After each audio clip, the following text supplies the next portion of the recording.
नमस्कार दोस्तों, आज मैं आपकी मुलाकात कराने वाला हूँ छत्तीसगढ़ सिविल जज की परीक्षा 12वीं रैंक से हासिल करने वाले उत्सव सिंह से। भैया आप ये बताइए कि आपको क्या उम्मीद थी कि इस बार आपका सिलेक्शन हो जाएगा सिविल जज परीक्षा में? अ, जब मेंस दिया था तो उसके बाद तो उम्मीद आराम से आ गई थी कि मुझे कंफर्म था कि हो जाएगा मेंस के बाद। अच्छा, आप ये कब से तैयारी कर रहे हैं सिविल जज के लिए? 2021 में मैंने पास किया कॉलेज। और तैयारी की अगर बात करें तो मैंने राहुल साईएस कोचिंग स्टार्ट कर दी थी 2020 में, जब मैं फोर्थ ईयर में था। तो उस समय से 2 ढाई साल का कोर्स था। तो 2022 तक के अराउंड कोचिंग चली थी और उसके बाद फिर मैंने एग्जाम्स देने चालू कर दिया। अभी आप 24 साल के हैं, आपने जी। तकरीबन 21 साल में तैयारी शुरू कर दी थी, तो जी। अपनी तैयारी के बारे में बताइए। आप शायद जब पढ़ाई कर रहे थे एलएलबी की तब आप कर रहे थे? जी, तो मैंने BLLB के जब 8 सेमेस्टर में था तब मैंने कोचिंग ज्वाइन कर ली थी 2020 के जनवरी में। एक्चुअली 2 महीने ऑफलाइन कोचिंग थी, उसके बाद क्योंकि कोरोना वायरस आ गया तो 4 महीने के ब्रेक के बाद से फिर ऑनलाइन कोचिंग स्टार्ट हुई थी। तो मैंने घर पे रह के ही तैयारी की, रीवा में ही। पहले मैं दिल्ली में था, तो घर पे रह के मैंने तैयारी की। और जो कोचिंग में होता था, एक्चुअली बेसिकली जो कोचिंग में बताते थे, सबसे इम्पॉर्टेंट चीज़ है कि आप उनको फॉलो करें। अगर आप फॉलो कर रहे हैं तो आप अचीव कर लेंगे। और आप उसी वे में चलें, उसी वे में प्रोसीड करें जो आपको कोचिंग में बताया जा रहा है, ये मेरा मानना है। अगर आपने कोचिंग ज्वाइन की है तो अलग से आप कर सकते हैं बिना कोचिंग के भी, हालांकि। लेकिन मैंने कोचिंग की थी। और पढ़ने की जहाँ तक बात है तो आप अपना टाइम निकालें, एक स्लॉट्स बनाएं कि किस तरह से मुझे प्रोसीड करना है अपनी पढ़ाई को लेकर के, और फिर उस अकॉर्डिंग आप प्रोसीड करेंगे तो आप जज तो एटलीस्ट बन जाएंगे आराम से। प्री मेंस और इंटरव्यू की तैयारी के बारे में विस्तार से बताइए। प्री की तैयारी कैसे करते थे आप मेंस की? देखिए सर, प्रीलिम्स, मेंस और इंटरव्यू तीनों की तैयारी के लिए अलग अलग प्रोसीजर्स होते हैं। और पर्टिकुलरली हम स्टेट वाइज भी बात करें, क्योंकि जो जुडिशरी के एग्जाम्स होते हैं नेशनल लेवल पे नहीं होती, स्टेट लेवल पे होते हैं। अलग अलग ऑनरेबल हाई कोर्ट्स एग्जाम्स करवाते हैं, तो उनकी अलग तैयारी होती है। अगर हम लोग पर्टिकुलरली छत्तीसगढ़ जुडिशियल सर्विसेज की बात करते हैं, तो प्रीलिम्स में थोड़ा बेयर एक्ट बेस्ड क्वेश्चंस और लोकल लॉस पे ज़्यादा फोकस होता है। तो हम लोग को उस पर ज़्यादा कंसंट्रेशन करना चाहिए। अब जहां तक इसकी बात है छत्तीसगढ़ की ही, तो प्रीलिम्स की जहां तक अगर हम बात करते हैं तो हमें शुरुआत से लेकर के जो बेयर एक्ट होती है, अपनी जो लॉ बुक होती है, पहले पेज से including table of content, including index page, वहां से लेकर के हमें आखिरी तक जो लास्ट सेक्शन है, जो लास्ट धारा है, वहां तक हमें पूरी चीजें पढ़नी चाहिए ध्यान से। किस पर्टिकुलर अथॉरिटी के पास कौन से सेक्शन में पावर है, कितनी पनिशमेंट है, अगर किसी कोई एक पनिशेबल सेक्शन है, कौन पनिशमेंट दे सकता है, कौन ट्रायल कर सकता है, ऑफेंस कॉग्निजेबल है, नॉन कॉग्निजेबल है, बेलेबल है, नॉन बेलेबल है, एक्सेट्रा चीजें आपको हर चीज ध्यान रहनी चाहिए। इंक्लूडिंग जो डेफिनेशन क्लॉज होता है, कब एक कौन सा एक्ट जो है, कौन सा लॉ जो है इन्फोर्स हुआ है, ये सारी चीजें आपको पता होनी चाहिए। तो आप प्रीलिम्स जो है वो क्लियर कर लेंगे। क्योंकि प्रीलिम्स ऑब्जेक्टिव होता है तो थोड़ा सा आपको प्रैक्टिस करने की जरूरत होती है कि हमें कौन से पर्टिकुलर आंसर में किस हिसाब से टिक करना है। उसके बाद अगर हम मेंस की बात करते हैं तो मेंस सब्जेक्टिव होता है। लेकिन छत्तीसगढ़ की बात करें तो छत्तीसगढ़ में मेंस में एक एग्जाम होता है, जो कि होता है जजमेंट राइटिंग का। और उसी में 2 क्वेश्चंस होते हैं लैंग्वेज के, पर्टिकुलरली ट्रांसलेशन के क्वेश्चंस होते हैं, इंग्लिश से हिंदी और हिंदी से इंग्लिश। तो जजमेंट राइटिंग की प्रेपरेशन सबसे जरूरी है, प्रैक्टिस। आपको लॉ तो आनी ही चाहिए ऑब्वियसली, लेकिन प्रैक्टिस की बहुत जरूरत होती है। कुछ लोग प्रैक्टिस नहीं करते हैं जनरली, ये ऐसा देखा गया है कि स्टूडेंट्स जो है जनरली प्रैक्टिस नहीं करते हैं, लॉ पे फोकस करते हैं कि यार मैं लॉ पढ़ लूँ तो I will be able to clear it. लेकिन ऐसा होता नहीं है जब तक आप प्रैक्टिस ना करें। तो जितनी ज्यादा आप जजमेंट राइटिंग की प्रैक्टिस करेंगे उतना बेनिफिशियल रहेगा और आप इजिली क्लियर कर लेंगे। फिर तीसरा होता है इंटरव्यू। इंटरव्यू की भी स्टेट वाइज तैयारी अलग होती है। अब छत्तीसगढ़ में क्योंकि पब्लिक सर्विस कमीशन एग्जाम्स लेते हैं, तो आपको छत्तीसगढ़ में लॉ के साथ साथ थोड़ा सा जीके के, पर्टिकुलरली छत्तीसगढ़ जीके के बारे में पता होना चाहिए। और आप जिस स्टेट से आ रहे हैं उस स्टेट की जीके के बारे में भी थोड़ा सा आपको नॉलेज होना चाहिए।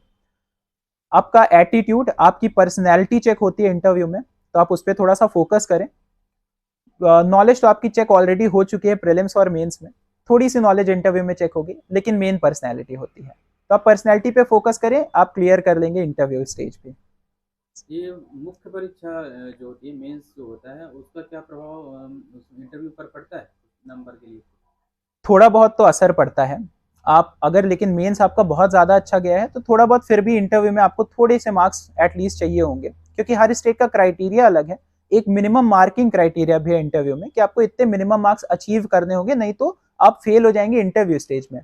तो आप एग्जामिनेशन जो है वो कंप्लीटली पास नहीं कर पाएंगे। तो कंप्लीटली पास करने के लिए थोड़ा सा एफर्ट इंटरव्यू में आपको डालना पड़ेगा, क्योंकि छत्तीसगढ़ में इंटरव्यू 15 मार्क्स का है।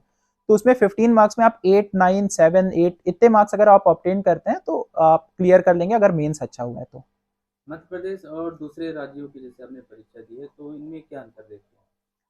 सबसे बड़ा अंतर जो मैं देखता हूँ, अगर मैं दिल्ली, मध्य प्रदेश और छत्तीसगढ़ की बात करूँ, तो जो मेन डिफरेंस है दिल्ली और छत्तीसगढ़ और मध्य प्रदेश में, तो छत्तीसगढ़ और मध्य प्रदेश ये दोनों के जो क्वेश्चंस होते हैं वो जनरली थोड़ा डायरेक्ट बेस्ड होते हैं, लेकिन दिल्ली के जो क्वेश्चंस होते हैं वो प्रैक्टिकल बेस्ड ज़्यादा होते हैं, उसमें प्रॉब्लम सॉल्विंग ज़्यादा रहती है।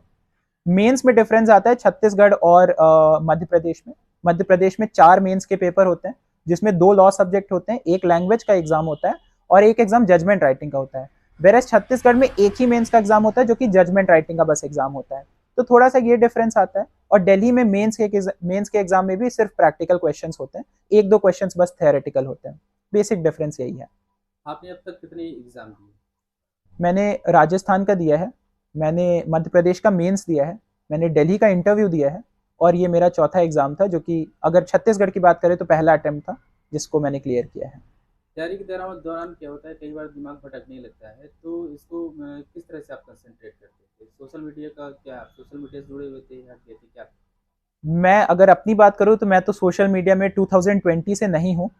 जब सिलेक्शन हो गया तो मैंने कल इंस्टॉल किया है, फेसबुक भी, इंस्टाग्राम भी। ऑल दो स्नैपचैट और बाकी सारी जो वेबसाइट्स है उस पर तो मैं ऑलरेडी नहीं था। व्हाट्सएप में था, क्योंकि व्हाट्सएप पे कुछ ग्रुप्स हैं, कोचिंग ग्रुप्स हैं, कुछ अलग से इंफॉर्मेशन के ग्रुप्स हैं जिसमें मैं एडेड हूँ ऑलरेडी। लेकिन मैं फिर भी कहूँगा, अगर मैं जनरल बात करूँ तो अगर आप डाइवर्जन से बच सकते हैं तो बेटर है।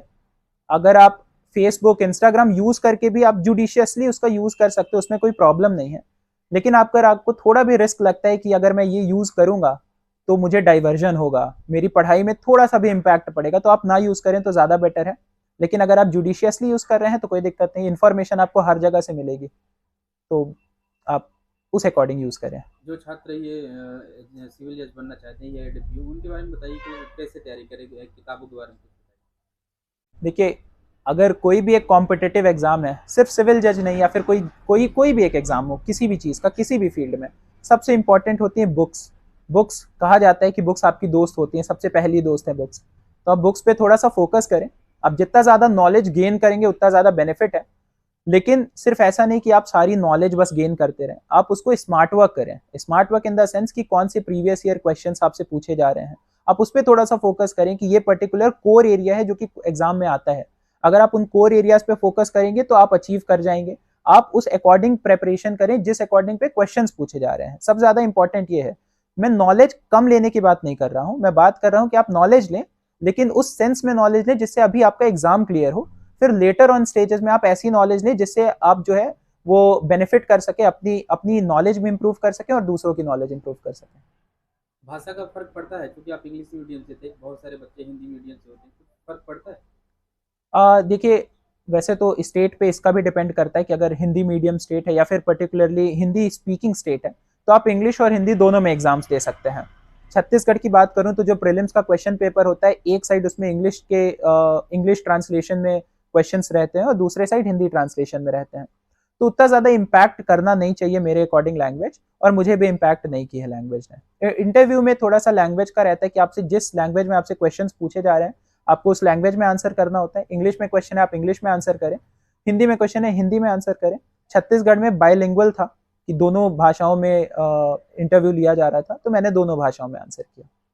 आपने 12th मैथ से की थी, इसके जी बाद अचानक से आपने बी एल एल बी के 5 साल कोर्स, तो आप इंजीनियरिंग फील्ड में भी जा सकते थे, कैसे जी जी सोचा आपने ये एल?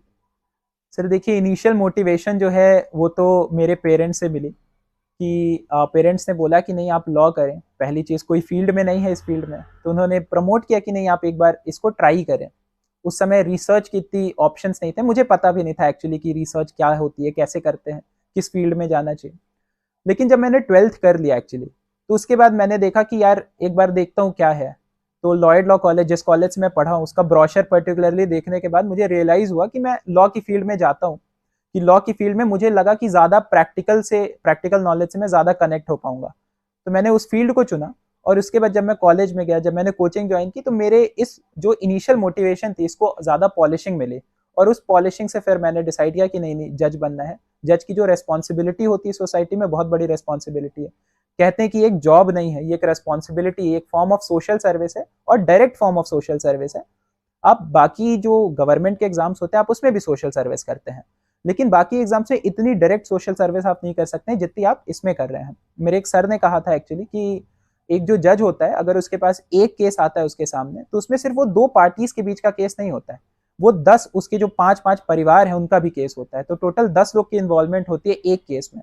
तो अगर एक जज 10 एक दिन में 10 ऑर्डर्स भी अगर पास करता है तो वो 50 लगभग 100 लोगों की लाइफ को वो इफेक्ट कर रहा है, 100 लोगों की राइट्स को इफेक्ट कर रहा है, 100 लोग की प्रॉपर्टी से रिलेटेड, लिबर्टी से रिलेटेड वो डिसीजंस ले रहा है, जो कि काफ़ी ज़्यादा इंस्पायरिंग है मेरे लिए। और इसलिए मैंने ये डिसाइड किया कि मुझे जज बनना है। किस उम्र में आपके दिमाग में आया था कि नहीं जज बनना है? डिसाइड तो मैंने 8th क्लास में कर लिया था, जब मुझे पहली बार पता चला कि हाँ एक जज होते उसके हैं। बाद आप दूसरे फील्ड के बारे में सोचे? दूसरी फील्ड के बारे में मैंने कुछ डिसीजन लिया ही नहीं, फिर मैं डाइवर्जन के लिए मैंने स्कोप ही हटा दिया। ये जुडिशरी फील्ड को आप किस प्रकार से देखते हैं? सर जैसा मैंने बताया कि ये एक जॉब नहीं है, ये एक सोशल सर्विस है, आपको सर्विस देना है। तो अगर आप सिर्फ एक ये सोच करके जुडिशरी में आ रहे हैं कि एक ये ल्यूक्रेटिव अपॉर्चुनिटी है आपके लिए, तो ऑब्वियसली है ल्यूक्रेटिव अपॉर्चुनिटी, लेकिन उससे ज़्यादा आपके एक जो मोटिव होना चाहिए वो आपका होना चाहिए सोशल सर्विस करने का। अगर आप उस पर्टिकुलर पर्पज से आ रहे हैं, अगर आप आ रहे हैं इंडियन जुडिशरी को सर्व करने, तो आप सक्सेसफुल होंगे, नहीं तो थोड़ी सी आपको प्रॉब्लम जाएगी। और अगर आप despite not having a particular motive अगर आप फिर भी एग्जाम क्लियर कर लेते हैं, तो अभी के लिए आप एग्जाम तो क्लियर कर लेंगे, लेकिन जो अल्टीमेटली जो आपका गोल है वो एग्जाम क्लियर करना नहीं है। अल्टीमेट गोल जो है वो आपका सोशल सर्विस प्रोवाइड करना होना चाहिए, जस्टिस प्रोवाइड करना अल्टीमेट गोल होना चाहिए। और वो आप तभी कर पाएंगे जब आपने थरली सारी चीज़ों को पढ़ा है, सारी चीज़ों को समझा है। और अगर आपके मन में है कि आपको इंडियन जुडिशरी को सर्व करना है, अगर आपके मन में है कि आपको लोगों को सर्व करना है, आपको जस्टिस प्रोवाइड करना है, तभी आप इस पे आगे सक्सीड कर पाएंगे। 20 पोस्ट थी, हजारों लोगों ने परीक्षा दी थी। मन में ऐसा आ रहा था कि नहीं होगा, नहीं होगा, क्या होगा, ऐसा कुछ था दिमाग में? सिर्फ जब तक आपकी तैयारी पूरी होती है तो आपके मन में ये क्वेश्चंस नहीं आते हैं। अगर आपकी तैयारी थोड़ी भी अधूरी है तो ये क्वेश्चन आता है कि कहीं ऐसा ना हो कि मेरे पास 20 पोस्ट है तो नहीं होगा। मैंने हमेशा से मैंने ये सोचा है कि अगर एक पोस्ट भी हो तो भी मुझे एग्जाम देना है, क्योंकि होता क्या है, मुझे तो एक ही सीट चाहिए और एक सीट काफ़ी है, 20 पोस्ट तो काफ़ी ज़्यादा है, मुझे तो एक ही चाहिए, तो कोई दिक्कत नहीं उसमें। बहुत सारे बच्चे तैयारी करते हैं प्रतियोगी परीक्षा की, या सिविल जज हो या पीएससी हो, जी नहीं निकाल पाते हैं। आप क्या कारण मानते हैं? सर, कारण सबसे बड़ा कारण है डिसिप्लिन, कि डिसिप्लिन ना होना। मोटिवेशन होनी चाहिए, लेकिन मोटिवेशन कभी कभी सर कम हो जाती है। कभी कभी 1-2 दिन ऐसा आता है कि लगता है कि यार ये कब से चल रहा है, कुछ हो नहीं रहा है, मैं लगातार प्रीलिम्स दे रहा हूँ, मेंस दे रहा हूँ, इंटरव्यू दे रहा हूँ, कुछ नहीं हो रहा है, ऐसा आता है। डीमोटिवेटिंग फैक्टर्स होते हैं, कुछ फ्रेंड सर्किल भी ऐसा होता है कि हाँ जो डीमोटिवेट करता है, लेकिन आपको लगे रहना है। अगर आप लगे हैं तो आप अल्टीमेटली वो अचीव कर लेंगे। अगर आप डिसिप्लिन्ड हैं तो किसी दिन अगर मोटिवेशन कम हो गया है तो भी अगर आप डिसिप्लिन्ड है तो होगा क्या कि आप सुबह उठेंगे ही, आप पढ़ने का ट्राई करेंगे ही, चाहे भले ही आपका मोटिवेशन उस दिन ना हो कि यार मन नहीं है पढ़ने का, लेकिन अगर आप डिसिप्लिन है तो आप पढ़ेंगे, क्योंकि आपको वो अचीव करना है, आपको इसके अलावा और कुछ सोचना नहीं चाहिए। तो मैं यही कहूंगा कि आप बस डिसिप्लिन होकर के अपने आप से ऑनेस्ट रहिए और आप अपनी पढ़ाई पे कंटिन्यू रखिए, तो आप डेफिनेटली अचीव करेंगे। फ्यूचर प्लान क्या है आपका? फ्यूचर प्लान सबसे पहला अल्टीमेट गोल तो है सर्व करना, इंडियन जुडिशरी को सर्व करना, लोगों को सर्व करना और जस्टिस प्रोवाइड करना। और अल्टीमेटली अगर मैं पर्सनल ऑब्जेक्टिव के थ्रू देखूं तो ऑब्वियसली मैं जाना चाहता हूं honourable high court, honourable supreme court तक मैं जाना चाहता हूं, लेकिन अभी के लिए अल्टीमेट गोल जुडिशरी सर्व करना और जस्टिस प्रोवाइड करना ही है। तो जो प्रतियोगी परीक्षा के जो बच्चे तैयारी कर रहे हैं उनको आप क्या संदेश देना चाहिए, कैसे तैयारी?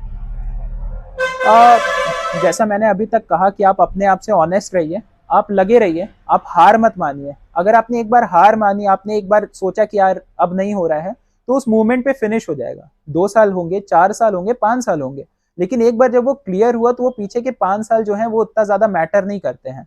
आपका जो प्रोसेस, जिस प्रोसेस से आप आए हैं वो मैटर करता है, और जिस प्रोसेस के थ्रू आपने जो चीज अचीव की है वो मैटर करती है। तो आप लगे रहिए, अल्टीमेटली आप अचीव करेंगे जो आप चाहते हैं। जब से आप तैयारी कर रहे थे 21 साल से 24 साल के मध्य, इस दौरान सबसे बड़ी चुनौती आपके सामने क्या है? देखिए, जब मैंने तैयारी करना शुरू किया तो मैंने जो सबसे बड़ी चुनौती थी वो था डाइवर्जन, जो कि था सोशल मीडिया के थ्रू, तो वो मैंने उसी दिन बंद कर दिया। फिर उसके बाद जो थोड़ी सी प्रॉब्लम जो लगती है वो है थी, क्योंकि मैं फर्स्ट जनरेशन लॉयर हूँ, फैमिली में और कोई लॉ बैकग्राउंड का नहीं है, तो पर्टिकुलरली प्रॉब्लम होती है कि आपको फर्स्ट हैंड इन्फॉर्मेशन उतनी मिलती नहीं है। तो फर्स्ट हैंड इन्फॉर्मेशन ना मिलने के कारण थोड़ा सा आप लैग कर जाते हैं कुछ कुछ एस्पेक्ट्स में, लेकिन वो एस्पेक्ट्स क्लियर करवाना बाकी कॉलेज के जो फैकल्टीज थे, जो कोचिंग के फैकल्टीज थे, और जो मेरे कलीग्स थे, और साथ में फैमिली जो थी, भैया भाभी, मेरे सारे पेरेंट्स, सारे दोस्त, इनकी मैं काफ़ी ज़्यादा सराहना करूँगा कि इन्होंने मुझे काफ़ी हेल्प किया इन डाइवर्जन से दूर जाने में और अपनी जो मेरी जो कमियां थी उसको ओवरकम करने में। धन्यवाद। Thank you.